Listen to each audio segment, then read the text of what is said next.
Good morning sa tanan niya nasabta sa atong online morning devotion. Padayon gihapon tanong bisan og ang atong tingog pagaw-pagaw kay tungod aning magkakaulanan gid gihapon tanong. Pero angay lamang nga daygo nato imayaon ang Ginoo tungod kay siya man ang atong kusog. Siya ang source sa tanang butang nga gikinahanglan nato adlaw-adlaw for us to be sustained. Come on, let's start the day right by worshiping our God kay bulag ta sa lawas but we are one in the Spirit. Amen. Ikaw ang Diyos nga labing damhanan, gugma mo walay paglubag, magpabilin ka wala mausap, hantod karon sa kahanturan, magsulay man ho kasakitan, malabanghan tungod sa kaloob ug grasya mo, presensya mo nagauban sa kanunay, matagalaw ang kaluoy mo, ipabati mo sa kanunay, matagalaw ang kinabuhi ko.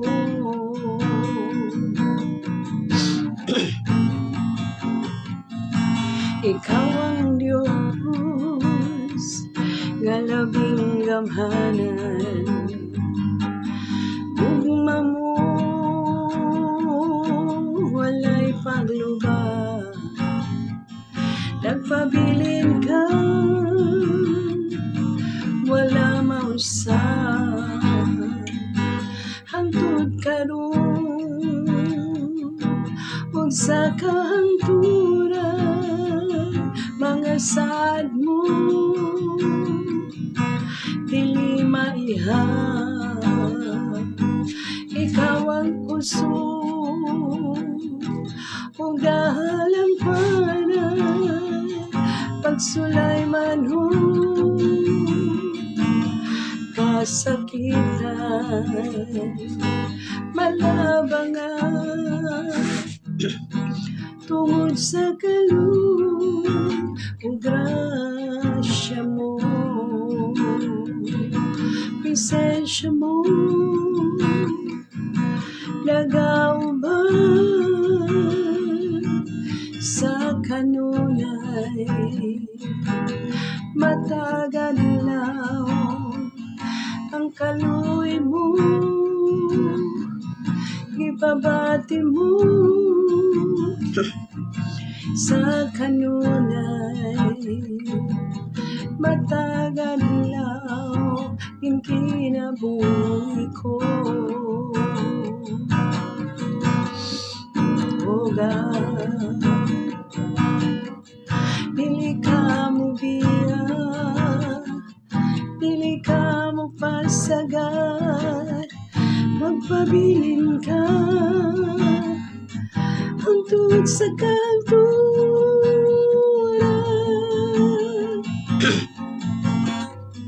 dili ka mo biya, dili ka mo pasagat, nagpabilin ka hangtod sa kahanturan,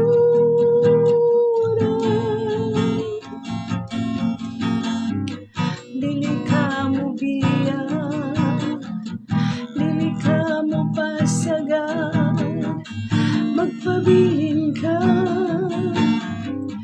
hangtod sa kahanturan,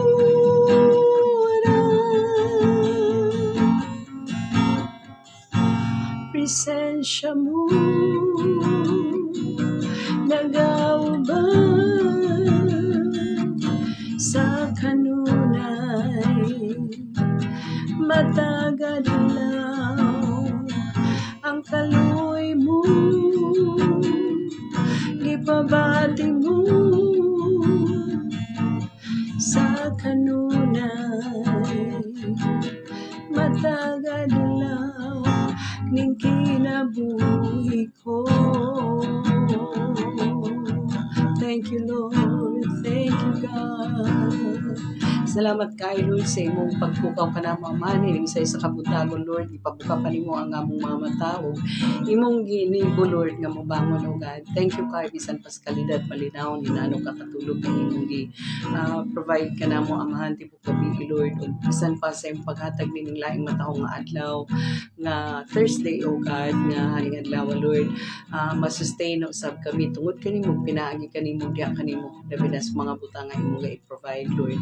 Salamat kaayo dalaygon ka, Lord, sa walay katapusan. Di gid maihap bisan sa ano paghihap dili maihap ang mga butang nga gikinahanglan namo nga matag adlaw nga i-provide nimo, Lord, para lang kami masustain, O God. Thank you kay nining tanan dalaygon ka, Lord, sa walay katapusan naman. Dawata ang among mga pagpasalamat, Lord. Dawata ang among mga pagdayeg, mga paghimaya sa kanunay diha lamang kanimo na mo ihatag pinaagi sa gamhanan ngalan Ginoong Kristo nga among Ginoo ug manluluwas. Amen. So, nanasabta karon sa pagpakli na sa balaang kasulatan nga napagyapon ta sa Book of Matthew pero nanata sa 25.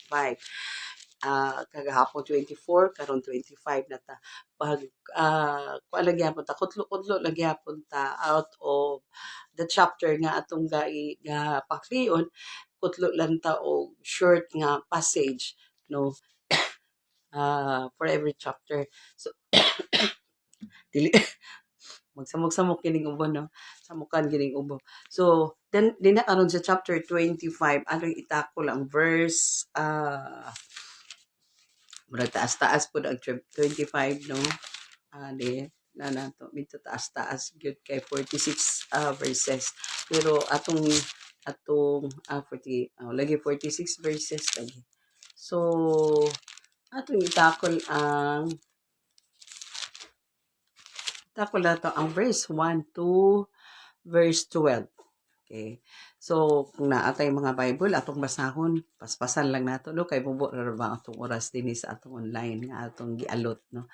Then the kingdom of heaven will be like the 10 virgins who took their lamps and went to meet the bridegroom. 5 of them were foolish and 5 were wise.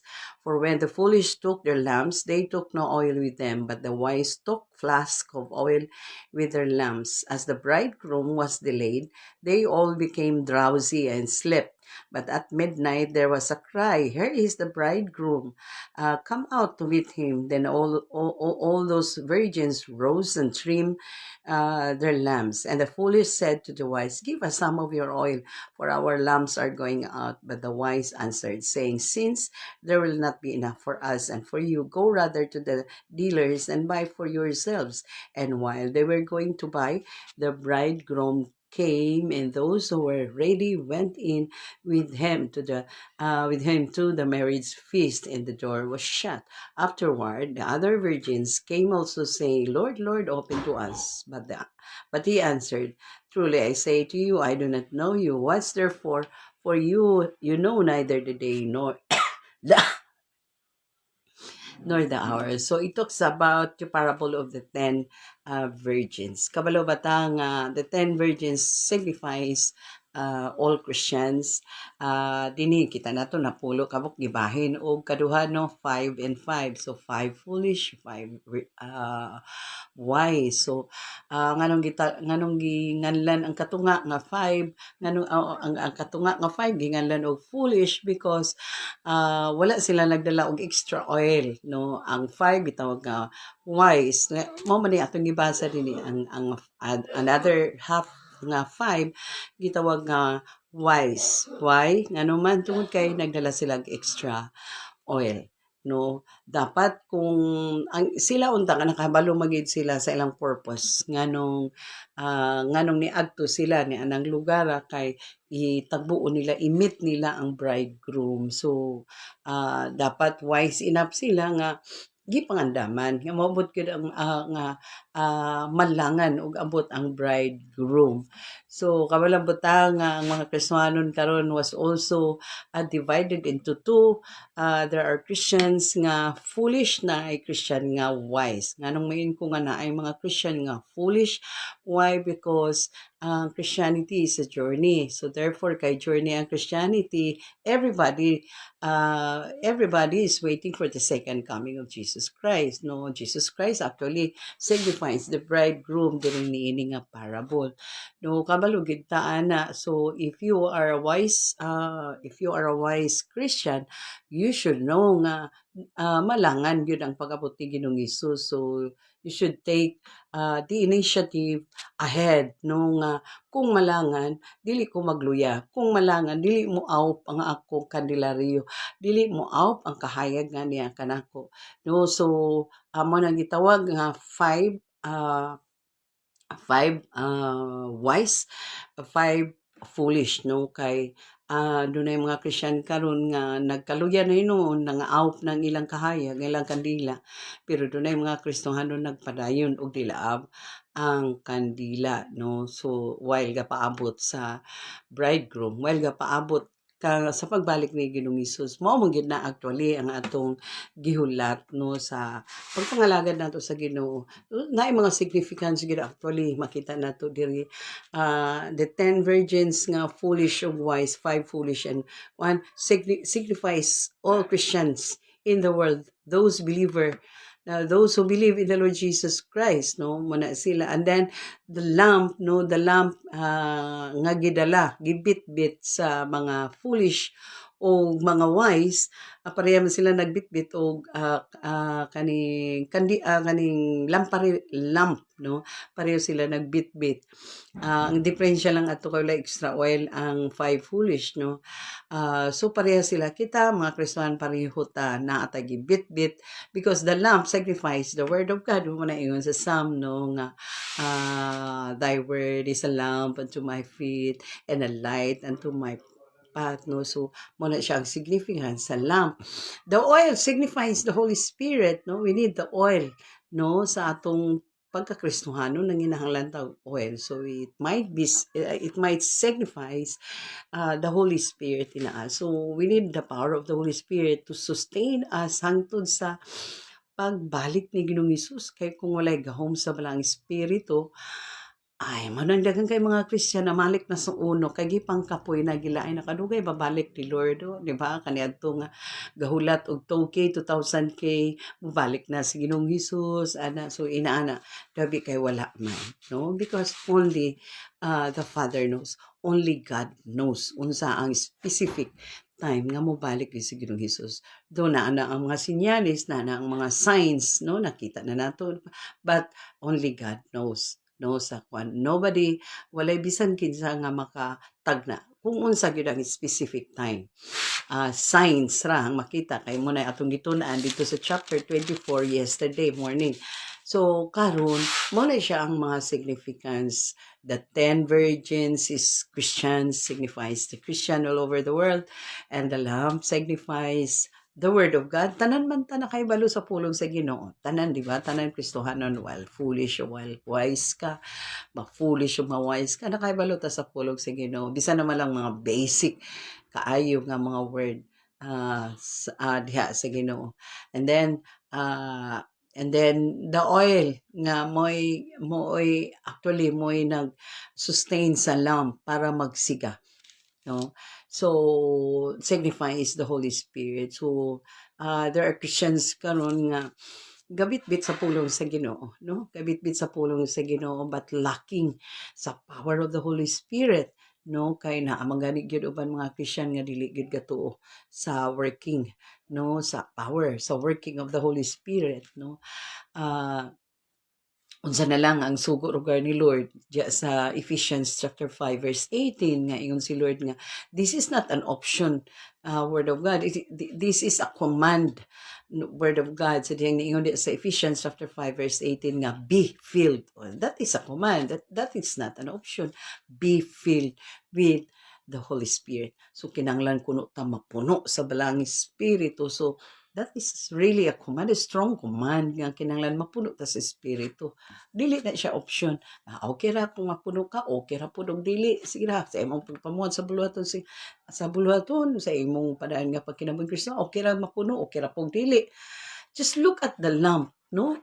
Ang kinabuhi nato mga Kristohanon sa adlaw-adlaw nga struggles nato, sa adlaw-adlaw nga battle nato against the enemy. Ang atong ang lamp nato, ang oil inside the lamp nato, tanawa lang good.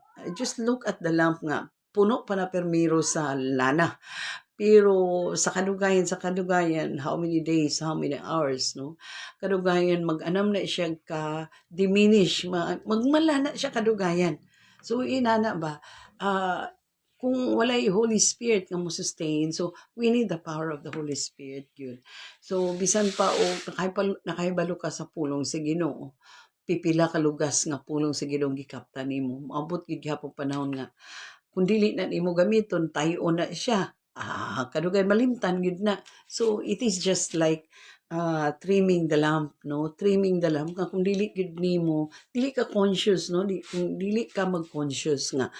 Uy, dapat tubila na pud ni kay kuan ana. So medyo nagaka-out na. So inana atong kinabuhi, we need to be filled again ana, no, we need to be filled again.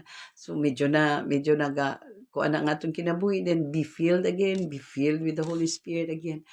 But ang problema gid sa mga Kristohanon, because they do not believe the working of the Holy Spirit.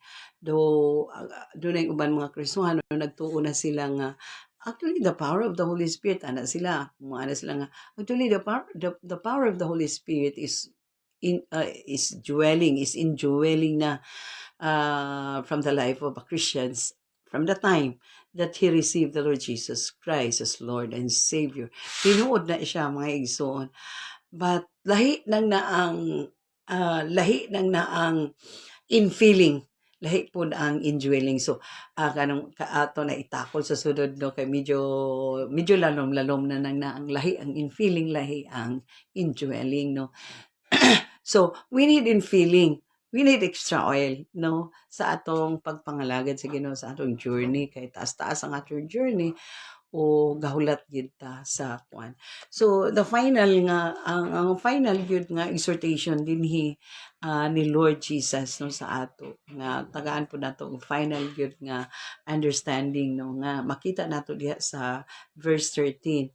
So what's therefore, ang conclusion ni Ginoong Hesus is siya, so what's therefore, for you know neither the day nor the hour. Wala kita kay balo sa adlaw, sa oras nga mobalik si Ginoong Hesus aron pagakuhaon ang iyang mga piniling katawhan o papuyon sa langit. Wala kita kabalog yun. So nobody knows. So the best way is to always be ready, no, and watch, no. Kinahanglan watch and pray ta. Saan pag-watch, saan pagbantay, o pray. Saan pagbantay, o consult the Bible, study the Bible, read the Bible, basic kaayo nga pamaagi sa watching and praying, no? Kung kano sa mo balik si Ginoong Hesus. So the basic way of watching is praying and studying the Word of God, nga mao ang atong lamp and light, and always be filled with the Holy Spirit. Ang pagpuno sa Malang Espiritu dili na madala sa tinamhanon nga mga pamaagi, kundi sa Diyos nun nga paagi. You only have to do your part, and God will do His part, and God will do the rest. Hinaot nga natin ako to karon, no, sa atong gisgutan diri sa chapter 25 verse 1 to 13 ug mag-ampo ta labing balaan gamahanan may gugmaon langit na mga mahal. Nagpasalamat kami kaayo Lord sa short exhortation nga imong gi-provide kanamo diri sa 25, oh God, nga na-exhort gid me Lord, nadasig me, na reminded me. Thank you kaayo nining tanan.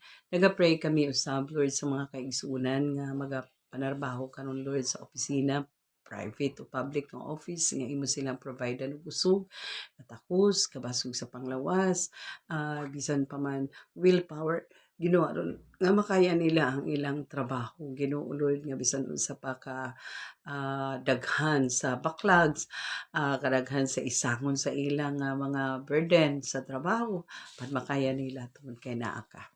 Sa mga kaigsunan usab nga nagapang-eskwela, preschooler, elementary, high school, college. Salamat usab Lord nga ikaw mag-provide og kusog, katakos, Ginoo bisan pa proteksyon ngadto kanila sa school kay klase-klase nga mga estudyante, klase-klase nga mga kabataan sa school, proteksyon ni sila Lord. Bisan pa sa mga balatian, Ginoo, ikaw, Ginoo, ma-cover kanila niini. Bisan pa man, Ginoo, sa mga teacher usab, tagay kusog katakos sila, na makaya nila ang pagdumala sa mga kabataan ug mga estudyante. Salamat kaayo Lord. Bisan pa man sa mga kaigsunan nga naay mga online nga trabaho, Lord. Salamat kaayo sa great provision nimo ngadto kanila amahan sa gikinahanglan nila diha sa online katakos Ginoo kaalam ug kusog i-provide nimo ngadto kanila bisan pa man sa mga kaigsunan nga naay mga business nga gipang-manage ug God tagay sila kanunay katakos usab ug lig-una ang ilang faith, lig-una ang ilang trust diha kanimo Ginoo tudloi sila pag-honor kanimo sa ilang business aron Ginoo padayon silang mag-asenso padayon silang mo prosper o God dalaygon ka Lord nga mamahimo ka Ginoo nga business partner nila Lord aron nga ikaw ang tig-prosper sila ang tig-execute sa business apan ikaw ang tig-prosper kanila. Laygon ka Lord sa walay katapusan naman. Dawata ang among mga pagpasalamat Lord. Nining adlaw amahan, we totally depend upon you. Kining tanan tumudog pinaagi lamang sa gamhanan nga ngalan Ginoong Kristo nga among Ginoo ug manluluwas. Amen. God bless us all until next